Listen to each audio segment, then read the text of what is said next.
नहीं है, ऐसे लोगों का कभी भला नहीं होता।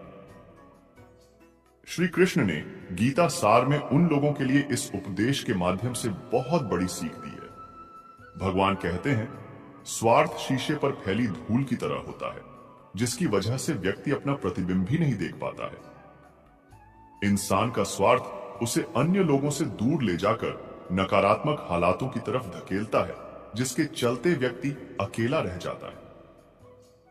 अगर आप चाहते हैं कि आप अपना जीवन खुशीपूर्वक व्यतीत करें, तो इसके लिए यह जरूरी है कि आप स्वार्थ को कभी अपने पास नहीं आने दें, क्योंकि स्वार्थी मनुष्य दोस्ती भी सिर्फ अपना स्वार्थ निकालने के लिए करते हैं। ईश्वर हमेशा उन मनुष्यों का साथ देता है जो व्यक्ति इस प्रभावशाली सत्य को मान लेता है, तो उसका जीवन पूरी तरह बदल जाता है। सृष्टि निर्माता ईश्वर ही है जो संपूर्ण जगत को चला रहा है। वही इंसान तो बस ईश्वर के हाथ की एक कठपुतली है। इसलिए इंसान को कभी अपने भविष्य या फिर अतीत की चिंता नहीं करनी चाहिए, क्योंकि हर विकट परिस्थिति में ईश्वर इंसान का साथ देता है और उसे उससे बाहर निकालता है। इसलिए हम सभी को ईश्वर पर भरोसा रखना चाहिए। श्रीमद् भगवद गीता में श्री कृष्ण ने यह उपदेश दिया है कि अपने काम को पहले प्राथमिकता दें और पहले अपने काम को पूरा करने की कोशिश करें, तभी दूसरे के काम को करें। क्योंकि जो लोग पहले अपने काम को नहीं करते और दूसरों का काम करते रहते हैं, वे लोग अक्सर परेशान रहते हैं। मनुष्य जो अपने हृदय से दान कर सकता है, वह अपने हाथों से नहीं कर सकता, और मौन रहकर जो कुछ वह कह सकता है, वह शब्दों से नहीं कह सकता। जो चीज हमारे दायरे से बाहर हो, उसमें अपना समय गंवाना मूर्खता ही होगी। किसी भी व्यक्ति को ना तो समय से पहले और ना ही भाग्य से अधिक कभी कुछ मिलता है, लेकिन उसे पाने के लिए सदैव प्रयत्नशील रहना चाहिए। कान्हा कहते हैं, जो मनुष्य मुझ पर मन लगाते हैं, मेरी भक्ति करते हैं, मैं उनको वह सब कुछ प्रदान करता हूं जो उनके पास नहीं है, और जो उनके पास है, मैं उसकी रक्षा भी करता हूं। इसलिए यह बहुत जरूरी है कि हम अपने बुरे वक्त में परमात्मा पर भरोसा रखें। भगवान श्री कृष्ण कहते हैं, कितना भी बुरा वक्त आ जाए, कभी विचलित नहीं होना चाहिए, बल्कि डटकर उसका सामना करना चाहिए। क्योंकि संसार का नियम है, जो आया है उसे दुख का सामना करना ही होगा। रोने से और चिंता करने से कोई फायदा नहीं होने वाला, बल्कि इससे दुख और मिलेगा। जीवन में आगे जाने के लिए और अपनी अलग पहचान बनाने के लिए यदि आपको क्रांतिकारी भी बनना हो, तो इससे पीछे ना हटे कहने का सीधा मतलब यह है कि जरूरत के हिसाब से खुद में बदलाव करें और समाज के बारे में ना सोचते हुए अपने कर्म को पूरा करें। जीवन में मित्रों की भूमिका बहुत अहम होती है। सच्चे दोस्तों की पहचान हमेशा मुश्किल वक्त में ही होती है। जिस तरह भगवान कृष्ण ने पांडवों के मुश्किल वक्त में उनका साथ दिया, वैसे ही आपको भी अपने दोस्तों का साथ देना चाहिए। इसके साथ ही आपको ऐसे ही मित्र बनाने चाहिए जो आपके मुश्किल वक्त में आपके साथ रहे। जीवन में हार जीत मिलती ही रहती है, लेकिन सफलता सिर्फ उसी व्यक्ति को मिलती है जो अपनी गलतियों और हार से सीख लेकर आगे जाए। हारकर निराश होना किसी भी समस्या का हल नहीं है। किसी भी परिस्थिति में सफलता प्राप्त करने के लिए एक बेहतर रणनीति बनाना बहुत जरूरी होता है। बिना रणनीति के आप हर मोर्चे पर कामयाब नहीं हो पाएंगे। यदि पांडव भी श्री कृष्ण द्वारा बनाई गई रणनीति का पालन नहीं करते, तो शायद कर्मों के खिलाफ युद्ध में उन्हें जीत नहीं मिल पाती। यदि कोई साधक किसी कारणवश अपनी साधना में सफल नहीं हो पाता, तो भगवान उसकी अधूरी साधना पूरी करने के लिए उसे फिर से शुद्ध श्रीमंत के घर में जन्म देते हैं। हे धनंजय, मेरे सिवाय इस जगत का कोई दूसरा कारण नहीं हो सकता है। मैं ही संपूर्ण संसार का महाकण हूं। जैसे मोती सूत के धागे में माला में पिरोए हुए होते हैं, वैसे ही यह संपूर्ण जगत मुझ में ही ओतप्रोत है। यह संसार मुझसे ही उत्पन्न होता है, मुझ में ही स्थित रहता है और मुझ में ही लीन हो जाता है। कहने का तात्पर्य यह है कि भगवान के सिवाय संसार की कोई स्वतंत्र सत्ता नहीं है। सत, रज और तम, इन तीन गुणों से युक्त मेरी माया को पार कर पाना असंभव है। मनुष्य मेरी इस माया में चिपके रहते हैं और भोग संग्रह की इच्छा का त्याग नहीं कर पाते। हे भरत श्रेष्ठ अर्जुन, पवित्र कर्म करने वाले मेरे 4 प्रकार के भक्त मेरा स्मरण करते हैं। पहला है अर्थ भक्त, अर्थात दुख से निवृत्ति चाहने वाले भक्त। दूसरा है धन संपदा चाहने वाले भक्त, जिज्ञासु भक्त अर्थात केवल मुझे जानने की इच्छा रखने वाले भक्त। और चौथा है ज्ञानी भक्त अर्थात मुझे ज्ञान सहित जानने वाले भक्त।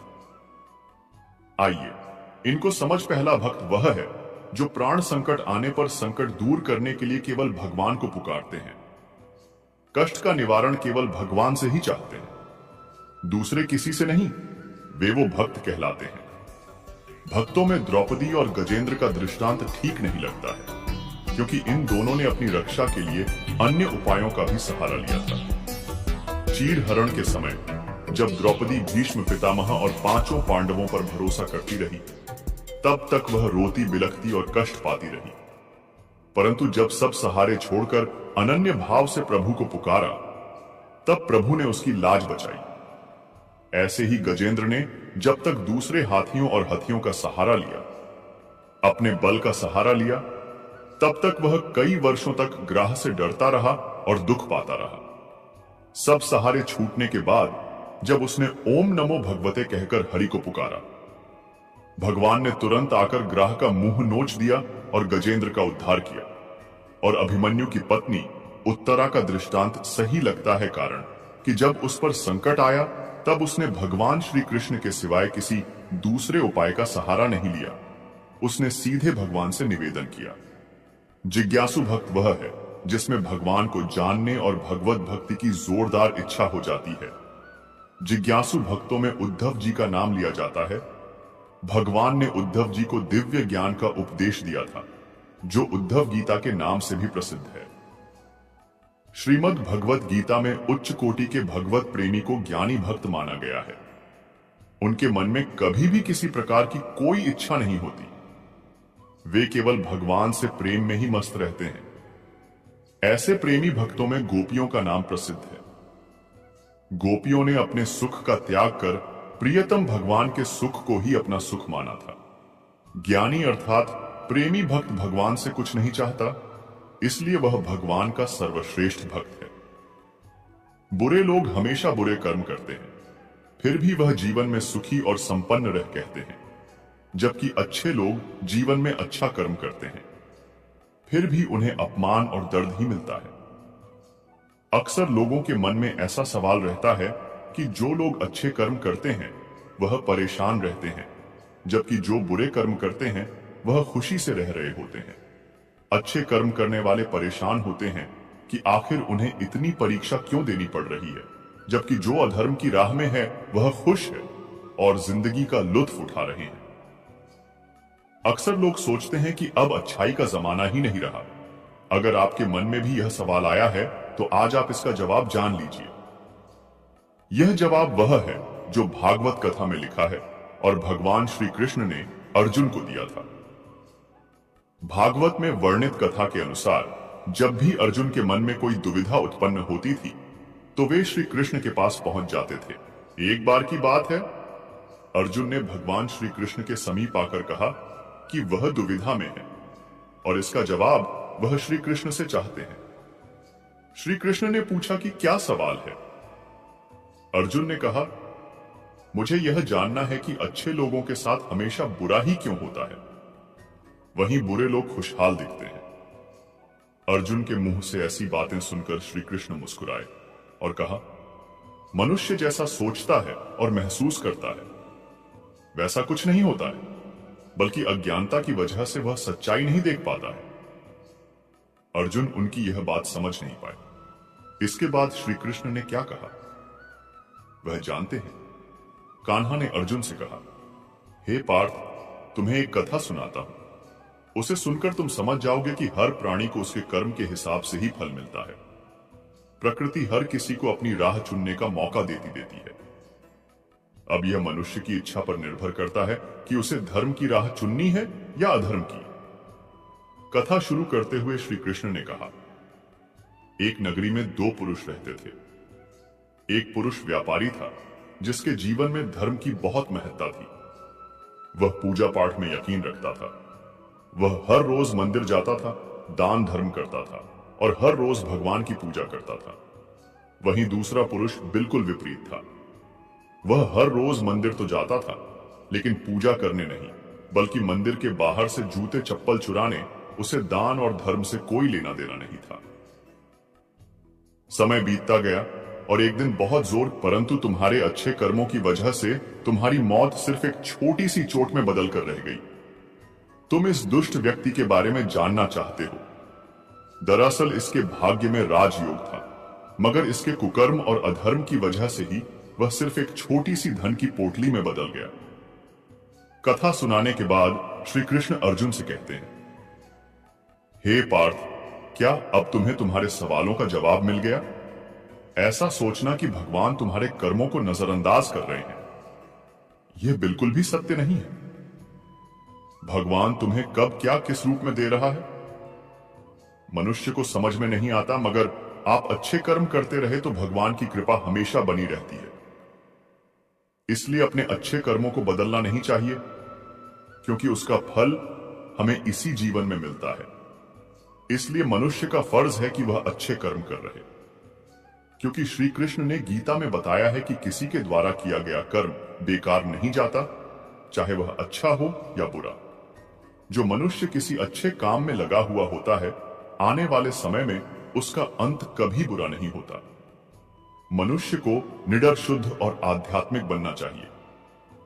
जीवन का आनंद लो, उदार हृदय से बातें करो, किसी पर क्रोध मत करो, किसी का अहित मत सोचो, सभी के साथ सद्भाव के साथ पेश आओ। कर्म का नियम कहता है कि प्रत्येक घटना का एक कारण और प्रभाव होता है। समान रूप से किए गए कार्य के परिणाम अलग अलग हो सकते हैं। यह इस बात पर निर्भर करता है कि वह कर्म किस प्रकार का है, जिसके लिए परमात्मा ही सब कुछ है, जो अपने हर कर्म में परमात्मा को देखता है। और हर कर्म परमात्मा के लिए वैसा कर्मयोगी मोक्ष का अधिकारी होता है।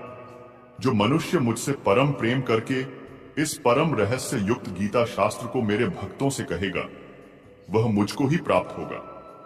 तो दोस्तों, उम्मीद है आज का वीडियो आपको जरूर पसंद आया होगा। अगर वीडियो अच्छा लगा हो तो कमेंट में मन से जय श्री राधे कृष्णा जरूर लिखिए और ऐसे ही वीडियो और पाने के लिए हमारे चैनल को सब्सक्राइब करें। वीडियो को लाइक करें, ज्यादा से ज्यादा शेयर करें। धन्यवाद। जय श्री कृष्णा। राधे राधे मित्रों।